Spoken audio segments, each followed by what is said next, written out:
we will recall to order our regular meeting and start with a roll call, please. Amanda Harness. Samantha McDavid. Present. Steve Byers. Present. Ariel Owens. Present. Christopher Boyes. Present. Stacy Ramirez. Present. Samantha Bynum. Present. And we will start with public comment. Members of the public who wish to speak to the board should complete a request card prior to the start of the meeting. This section of the meeting will be reserved for comments from the public. All comments should be limited to 3 minutes, and criticism of individuals is not in order. Are there any public comments? No, not tonight. Okay, board correspondence. Anything? We did do our board self-evaluation on June 8th, and I forgot to include the documents that Laura Martinez, our IASB field service representative, shared with us from kind of culminating that. We'll put those on our agenda for our next meeting so that everyone can kind of see what came from that meeting, but just wanted to share that out. IDCTA. Can I say that? Board correspondence? Sure. Okay. All right, then we will continue with our presentations, and the only presentation we have tonight is the ROE inspection results for 22-23. Tammy Carson is presenting that. Thank you. Every year I just like to bring forth our ROE inspection results for the new board members. That's our Regional Office of Education comes in and inspects all of our buildings once a year. We typically schedule it during winter break when it's really easy for us to get in and out of all the spaces because we do go into all classrooms, offices, storage, etc. And I'm happy to report we had very positive results again across all of our buildings. Out of our 13 buildings that were inspected, 9 out of the 13 had less than 5 violations. And thinking back to many years ago, we used to have pages and pages of violations that we had to work through. And it's not uncommon for us to have some violations, especially in our larger, older buildings. But they're all that now that are on a list. We'll be able to work on those and correct them, and then look forward to our next inspections that'll be happening in December of 23. That's about it. Any questions for Tammy? Thank you. All right, thank you. Okay, next is our consent agenda, and it is recommended that the Board of Education approve the consent agenda items A through G as attached. Is there a motion? So moved. Second. Roll call, please. Samantha McDavid. Yes. Steve Byers. Yes. Ariel Owens. Yes. Christopher Boyes. Yes. Stacy Ramirez. Yes. Samantha Bynum. Yes. Moving on to old business, subject A is the overnight field trip DHS Outdoor Adventure Club that was presented to us by Dr. Donna Larson. And it is recommended that the Board of Education approve an overnight field trip for the DHS Outdoor Adventure Club to Devil's Lake State Park from August 7th to the 9th, 2023. Is there a motion? So moved. Second.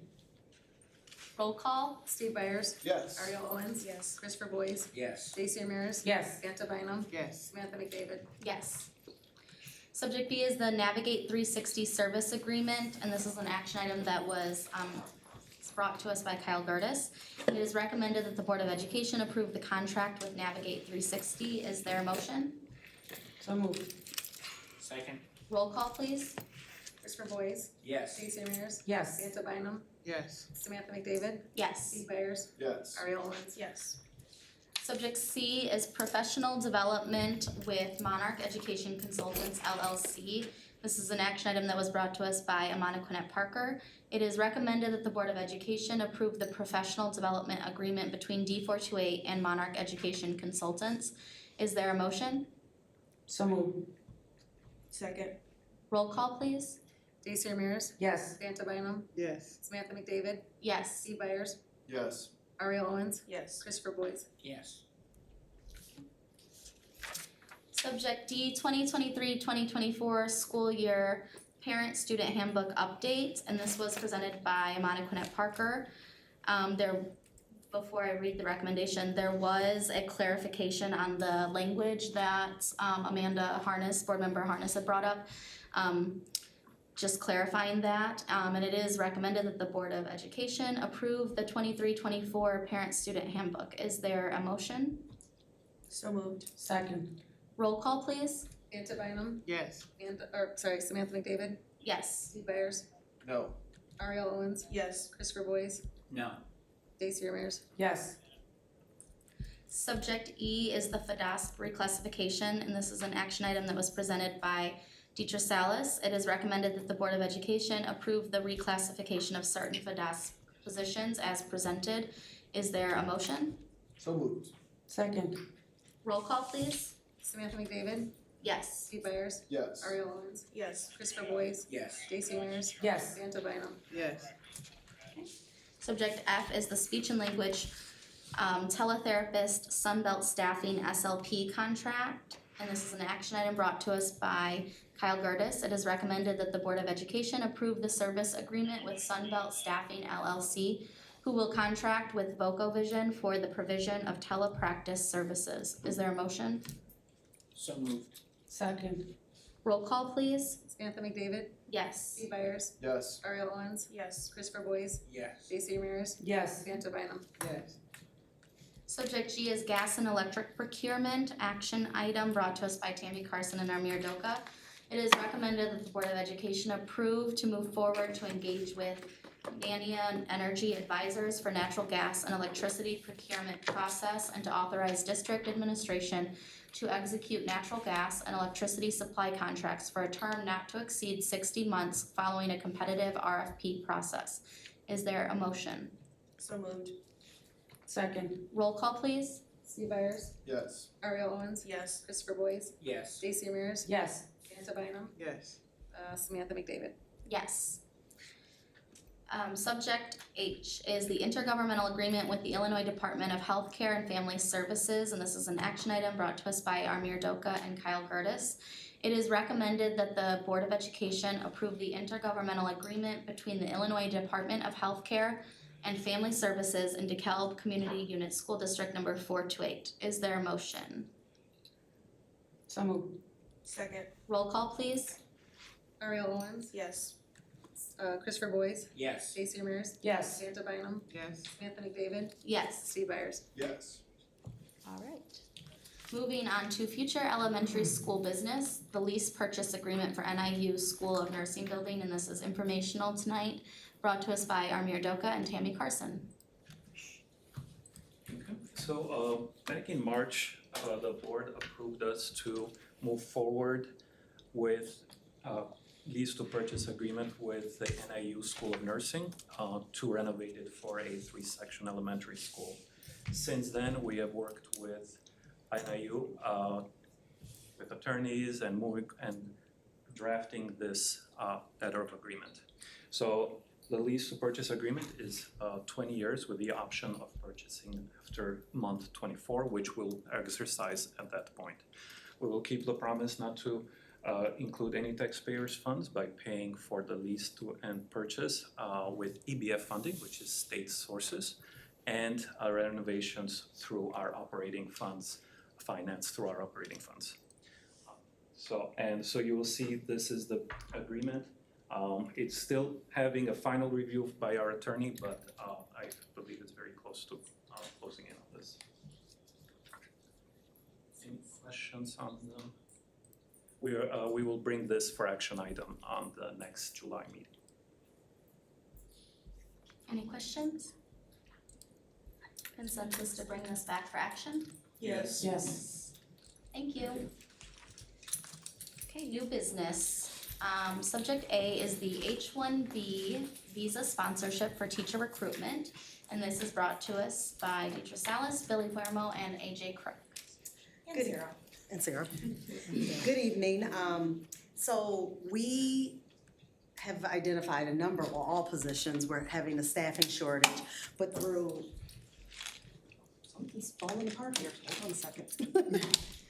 Through ISB and local school districts, bilingual positions are definitely considered hard to fill positions. So we have worked with NIU and our law firm Henshaw in finding out creative ways where we may be able to recruit bilingual staff. We do have partnerships with Spirit, Cultural Exchange, and ISB through the Ministry of Spain, but there are some opportunities to recruit others, but they don't work through those programs. Those programs do require a financial cost of that potential candidate to pay to that organization in order to be part of their pool to find a position in a school district. We have Title II funds that we would like to use to identify bilingual candidates that need visa sponsorship. So the visa sponsorship is the H-1B visa, and it costs about $3,000 in order for a district to support the sponsorship of a candidate to come over. So we want to free up funds from our Title II grant in order to sponsor up to 3 individuals through the H-1B visa, and that grants them 6 years to come and teach within our school district. Any questions I can answer? When we do, so if we find someone that we want to sponsor, and they can come for 6 years, do they have to stay for 6 years in our district? They or- do not. The visa is valid for 6 years. But we have seen through our partnerships with both Spirit and Greenheart and ISB, that candidates, they can only stay for 3 years on the visiting teacher visa. And oftentimes they're asking us, are there any funds or resources to help us stay beyond 3 years? So it may result in us sponsoring those that are on a shorter visa agreement, or it could be identifying brand new candidates that would want to come and be part of the DeKalb district. Are there restrictions on like where candidates can come from, or is it pretty open? It's open, and because we partner with NIU, we don't have to go through the lottery process. We can identify the candidates, we go through an application process, and then once that application's approved, we don't have to worry about the lottery. Any other questions? Okay, I guess the one question I would have is, now I get the upfront cost. How much additional work will that be putting on your guys' plates though, to now we have to skim through instead of using a contract service, find these teachers ourselves, interview them? Will that require any additional staffing within the district, or is that something you guys are comfortable that you? It shouldn't require additional staff, and it will require some extra energy towards that specific recruitment effort. But we do have candidates that reach out to us and say, do you have sponsorship opportunities? So that's one thing. Again, we have those that are on a shorter visa that want to stay longer, so that might result in us maybe being able to retain staff a little longer. Or once the word gets out, they sometimes find us. So we don't anticipate needing more staff, but it will definitely increase our efforts in the recruitment world. what does the visa process or approval process look like? So if we find a candidate, I guess what is the timeline for them to, is there more than just, I don't know how to ask this. So we find someone we're interested in, and you're saying we can do that through NIU. So then is there anything else that could hold up their process from being employed by us in that, or are they already past the point where they're like approved, or I don't know how the Yeah. process works, but. So because we partner, because we have a higher ed educational partner, we then have a form that we use through our attorney's website, fill that form out, and it gets submitted. Now it's at the liberty of the consulate and the US government and all those entities to go through the approval process. But because we're not waiting on the lottery, it does expedite things. Okay. Any other questions? Consensus to bring this back for action? Yes. Yes. Allowed. Thank you. Thanks. Subject B is the superintendent's decision relating to uniform grievances filed from March 2023 and May 2023. And this is information and action brought to us by Deidre Salas. It is recommended that the Board of Education affirm the superintendent's decision relating to uniform grievances filed from March 2023 to May 2023 that were considered during closed session pursuant to 5 Illinois School Code 120-2. Is there a motion? So moved. Second. Roll call, please. Ariel Owens, Yes. Christopher Boyce, Yes. Stacy Ramirez, Yes. Santa Bynum, Yes. Samantha McDavid, Yes. Steve Byers. Yes. Subject C is the DFSS LOA OnCall Custodian, and this is informational. Tammy Carson. Thank you. In our current contract, we have 2 on-call positions available, and they are on-call for maintenance, on-call for grounds. We've had those in the contract since 2021, the original contract. And with that, we have found the need to have custodians also have an on-call option during the school year. We've had a situation, it's very challenging to find sub-custodians at this point. And unfortunately, there comes times on the weekends when we have events going on that someone calls in sick or is unable to fulfill the shifts that they've agreed to cover on a Saturday or Sunday. And we found it extremely challenging to get a hold of anybody to be able to come in and take that shift and be able to cover what we do need to for those events. So we are presenting an on-call custodian position, which would have a stipend, as stated in there, the LOA that we've agreed to with the union, of $75 for individuals who sign up for the on-call over the weekend. They would have to be available Saturday and Sunday from 6 a.m. on Saturday morning until 10 p.m. on Sunday night to be able to come in and fill an 8-hour shift. And if they are called in, they are paid the guaranteed minimum of 2 hours plus whatever hours they were to work. So, including the hours they are coming into work. So what I'm bringing forth is the LOA related to this for consideration, and then it would, as a consensus, bring it back in July for approval. Any questions? Consensus to bring this back for action? Yes. Yes. Thank you. All right, subject E is school psychology extern contract. This is informational. Kyle Gertis and Deetra Salas. In Kyle's absence, I am presenting. So we are also experiencing shortages in our student service area, specifically with our psychologists. To date, we have no applicants, but we definitely have a number of vacancies that we are looking to fill.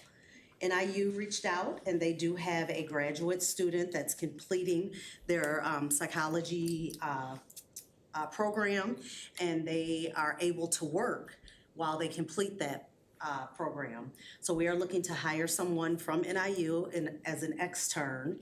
The cost would be $24,225. That is much less than what a psychologist would cost, but it would definitely be someone who could step in and support the needs of our student services department. This would be for the 23-24 school year, and it would be paid with funds through our IDEA grant. Any questions I can answer? This is also a good recruiting tool. People getting experience in a district, they find a level of comfort, and they often look to remain in that district upon completion of their program. So hopefully we could retain this person and keep them and truly fill one of our vacancies in the following school year. Consensus to bring this back for action? Yes. Yes. Hey Sam, you Yes. skipped D, so Tammy's gonna come up. Oh, I apologize. I don't know how I skipped it. Back to subject D. I thought I skipped it, I was like, okay. Oh, I have it right here, I'm like, we're gonna go back, but I figured I would. I'm sorry.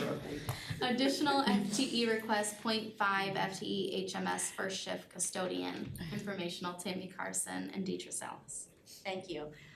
With the renovation project that we are doing at Huntley Middle School this year and getting the additional lunchroom, at that time, we had talked about potentially based on the scheduling of the lunch schedule and throughout the day, there may be the need for additional custodial staffing so that we are able to clean in that 15-minute gap between each of the lunchrooms and be prepared for the next group to come in and the needs of the space. So what I'm bringing forth is a request for an additional 4-hour custodian at a 0.5. This has no benefits tied to it. And the approximate cost is $18,435. It'd be a 4-hour first shift custodian position we're looking to add. Questions for Tammy? Do you feel that we would be able to successfully fill that position, given we're struggling to fill most of our other positions already? You know, I'm very hopeful in that the hours we're looking for could be very favorable for someone who's looking to work while their child possibly is in school. It would be a 10:30, I'm gonna say about 10:30 to 2:30 shift is what we're looking to have. Hopefully that person may also be flexible, that if we do need to cover absences before or after that shift, we're able to utilize them for those also, because that happens regularly in our larger buildings. So I can say I'm hopeful. Any other questions? consensus to bring this back for action? Yes. Yes, thank you, sorry I skipped that. Okay, so moving to subject F, the Illinois Association of School Board Press Plus Issue Release 112. This is the first reading and it is informational. And you are covering for Dr. Garcia Sanchez. Yes. So thank you to the board. We just had release 111 come forward. You reviewed that and you approved that and we're moving forward with those updates. But now we've had release 112. So those are included here for your review. And then we'll, if you have questions, we're happy to entertain those questions or recommendations on the release. We're happy to take those, but then looking for you to approve those as well. Any questions at this point? No. Okay, we'll have it come back for a second reading. Next, subject 10, or item 10 is the superintendent update, the superintendent report. And I just wanted to share that Dr. Garcia Sanchez is in Vancouver, Washington this week, presenting at the When Women Lead Summit, a national summit for education leaders by women for women. Along with presenting, she and 9 others will receive the Equity Warrior Award in recognition of the relentless dedication to equity for students, families, and women education leaders. This award recognizes indomitable spirit, unyielding commitment, and the significant impact being made in our respective districts and fields of work. Dr. Garcia Sanchez shares that she is honored and humbled by this recognition, and the award ceremony is happening right now at the same time as our board meeting. So we congratulate her for this honor and we miss her absence. And with that, the board is going to adjourn to closed session for the appointment, employment, compensation, discipline, performance, or dismissal of specific employees, specific individuals who serve as independent contractors in a park, recreational, or educational setting, or specific volunteers of the public body or legal counsel for the public body, including hearing testimony on a complaint lodged against an employee, a specific individual who serves as an independent contractor in a park, recreational, or educational setting, or a volunteer of the public body, or against legal counsel for the public body to determine its validity. Is there a motion? So moved. Second. Roll call, please. Samantha McDavid, Yes. Steve Byers, Yes. Ariel Owens, Yes. Christopher Boyes, Yes. Stacy Ramirez, Yes. Santa Bynum. Yes. Thank you.